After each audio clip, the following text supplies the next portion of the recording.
Emo Kids, Amanda here from Emo Kids Anonymous, and we are on day 2 of Van's World Tour in Long Beach. And I am here with Maryanne from the band Good Sir. Good, man. How you doing? Pretty good, pretty good. Day 2 performed yesterday, though, right? We did. Yeah. How's that look, guys?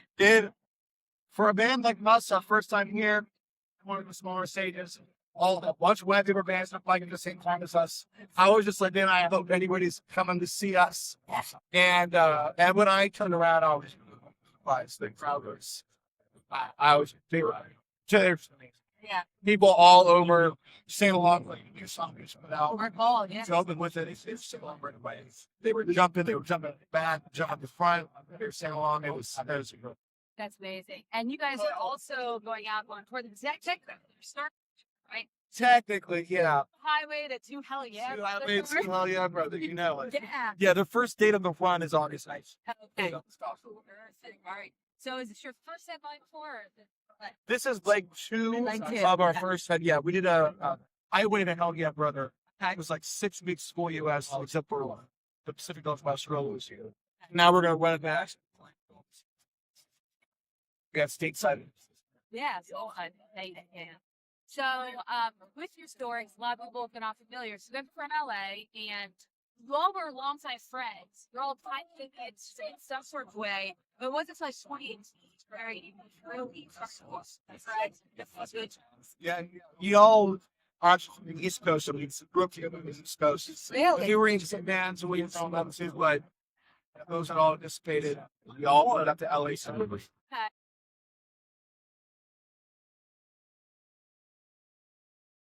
So, where is the East Coast? A bunch of us are from like the area. Was it something? Yeah, okay. Yeah. My so Zach and I went to Bible High School. The Oh, whole team was way better. well. And now that he's not here, I can say our marching band was way better. You're good marching band? No. That's right. Okay. Oh. No, I was in choir, so I get it. Oh, my fiance was See, there we go. I can't play an instrument, but I can sing. I can sing. There, it is. It is. And you're a singer, so you have Absolutely, man. It's a way harder to sound than any other. Exactly. So, what do you think? Like, so when you guys all moved to LA and stuff, what do you think of that experience? You guys bring to living outside? Well, shit. Oh, hold on. Did it come off? Okay, we're good. Is he still recording? Okay, you can cut it. Okay, go ahead. Yeah, I think that we all have different experiences that it gives us kind of like a wealth of backgrounds to bring to the table. You know, some of our members do production and stuff for other touring acts that when we do live stuff like this, they're able to bring on that table. I've done a lot of stuff in entertainment and covers and like events and weddings and stuff. So working really cold audiences that don't care about you at all, and I get to bring that kind of stuff to the table. We've done members have done production, they've done mixing, and kind of all of this we get to go like, okay, well here's the way we think it should be done. Yes. Here's all the things that we like to do that we think are rewarding, that we think work, which can matter to the audience. Perfect. So now with all that experience, we also bring in your taste in music, right? So I know I've read that you guys all have a little bit of a varied taste. I mean, there's obviously some similarities, but some variation. And so how do you bring all that together into like to form the sound that you determined this was going to be what good term sounds like? I mean, if anything, it's harder to keep it out. That's true. Yeah, I mean, we definitely all overlap in the Warped Tour world for sure. And I think we all like a lot of different kinds of music. But you know, Gio and Brendan are big jazz fusion heads. Beautiful. I have a jazz composition degree. Zach is much more into the heaviest of metal. Yes, Under Oath and stuff like that, right? Oh, Under Oath. Yeah. I think like Zach is like Peeling Flesh is one of his top bands. Peeling Flesh. Wow. Okay. And Gio's up there. But and like Slipknot is our drummer, our bands. And then our guitarist Ivan, who does all of the prog shreddy stuff. He's like super big into like Jason Isbell and all the singer-songwriter stuff. So we all just bring in a lot of different influences, and then we try to play rhythm guitar, pop punk stuff, and see where it takes us. You know, we tried a lot of silly stuff in the rehearsal room. Oh, really? And that we're like, okay, we're not going to do that. That's too far. That's too desperate. Yeah. But we figured something out. Yeah. Now I would be remiss, as my fans on the channel know, as a massive Fall Out Boy fan, not to ask you about your love of Fall Out Boy, because I hear you discovered them after the hiatus. And I'm curious about like your experience with that. In like 2005, I started playing guitar, and Tickets to Your Grave was one of the first CDs I had. Yes. So I knew about them then. But then when Fully Do came out, I was in 8th grade. Going through the classic rock phase. I get it. All 8th graders do. I was like, this emo stuff sucks. I didn't like it. Yeah. Then in 2011, and I was getting into Yeah. 2011, I put on Fully Do, like, what was this album like? And I was like, this is actually one of the best collections of music ever. Yes. And I had, a bunch of my friends at the time, like, we all kind of were like, wait a minute, all of them might be one of the best bands in the world. I mean, I'm like, and then it seemed like then they came back. Yes. And it kind of felt like to us that we were like, I think we did that. Yes, I think, because you guys started listening and then they came back. That's what happened. All of our friends started listening. And exactly. Then all of a sudden they're playing Jimmy Kimmel. They got a new song out. Yep, that's right. My song's No You in the Dark.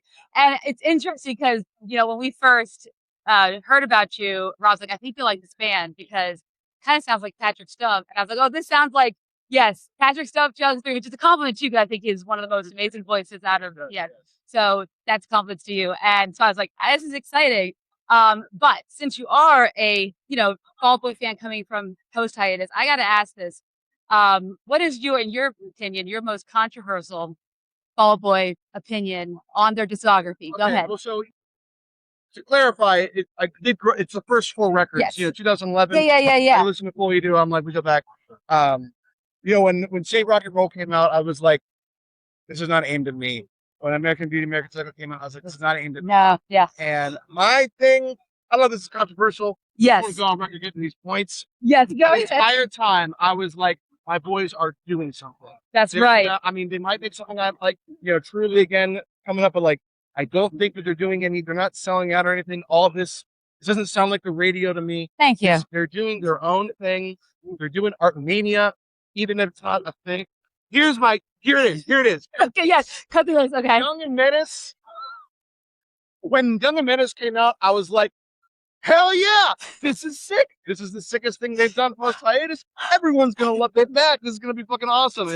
And that's apparently controversial opinion, but that song is sick as hell. Don't worry, in 10 years, people will be saying the same thing. That's how it was with Foley. Yeah, I agree. Yeah. A big Substack about yes. Are we ever see a Young and Menace type of song with good terms? Probably not, because I bet that thing is controversial in good terms as well. Yes. Oh, okay.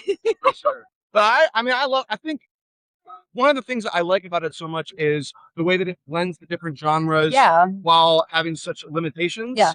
And that is a very good terms thing. That's the thing that we Yeah. So maybe, I don't know, are we going to put drums through any pedal?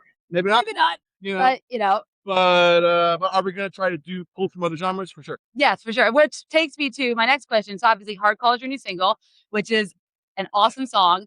My question is, with that, you're releasing more new music, correct? We're working on new music. I don't know what the release plan is, but okay.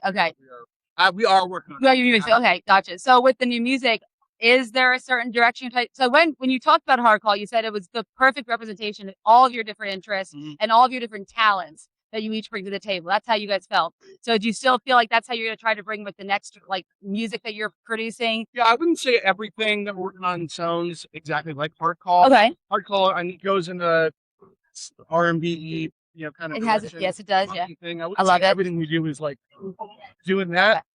Okay.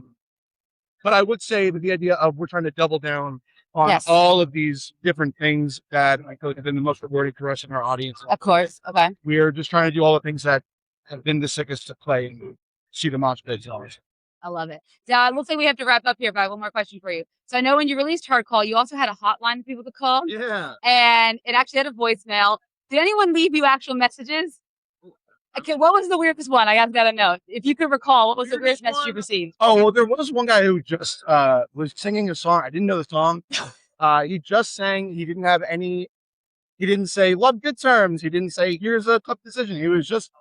It just kind of seemed like he was driving home from work and singing in the car or something like that. Oh, that's really weird. He's a good singer. Good for him. Yeah. You're watching. Good voice. Good job, guys. All right. Well, thank you so much, Brian. I appreciate it. Thank you for coming out. Of course. Thank you, everyone.